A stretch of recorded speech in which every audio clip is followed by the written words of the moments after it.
ഞാനൊന്ന് ആലോചിച്ചിട്ടില്ല.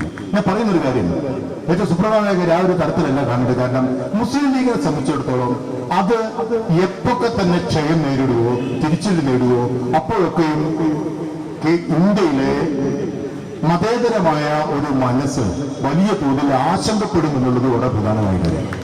കാരണം മുസ്ലിം ജനസാമാന്യത്തെ വലിയ തോതിൽ പ്രതിനിധീകരിക്കുന്നത് ഇപ്പോഴും മുസ്ലിം ലീഗ് എന്ന് പറയുന്ന സംഘടനയാണ്.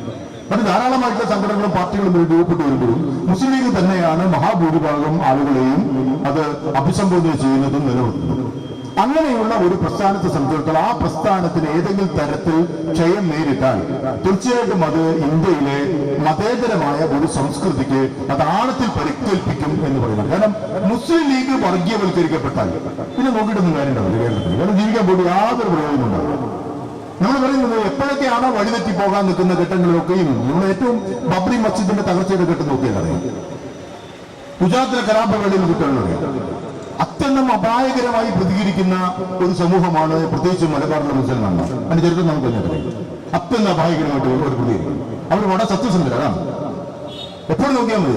1921 കലാപത്തിന്റെ കാലം നോക്കിയാൽ അറിയാം. അവര് വളരെ സത്യസന്ധരാണ്. സത്യസന്ധരായതുകൊണ്ട് കുറച്ച് വൈകാരിക തീവ്രത വളരെ കൂടിയ ഒരു സമൂഹമാണ്. അത്തരം ഒരു സമൂഹത്തെ ഏറ്റവും സമ്യക്കായിട്ടുള്ള ഒരു സമീപനം കൊണ്ട് പിടിച്ചു നിർത്താൻ കഴിയും. ഇതാണ് പണക്കാട്ട് തങ്ങന്മാർ ചെയ്തിട്ടുള്ള ഏറ്റവും വലിയൊരു കാര്യം എന്ന് പറയുന്നത്.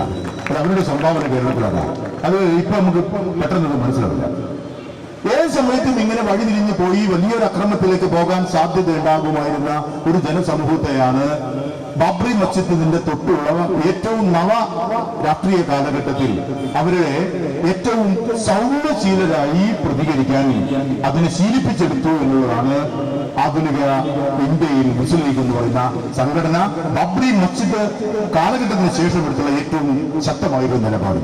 കുറച്ച് കേരളത്തിൽ ഇന്ന് ഇങ്ങനെ നമ്മൾ നിലനിർത്തുന്നതിൽ തീർച്ചയായിട്ടും ആ ഒരു നിലപാടിനെ നമ്മൾ തീർച്ചയായിട്ടും ഞങ്ങളെപ്പോലുള്ള ആളുകൾ ആ നിലപാടിനെ ശ്ലാഘിക്കുന്നതിന്റെ രാഷ്ട്രീയത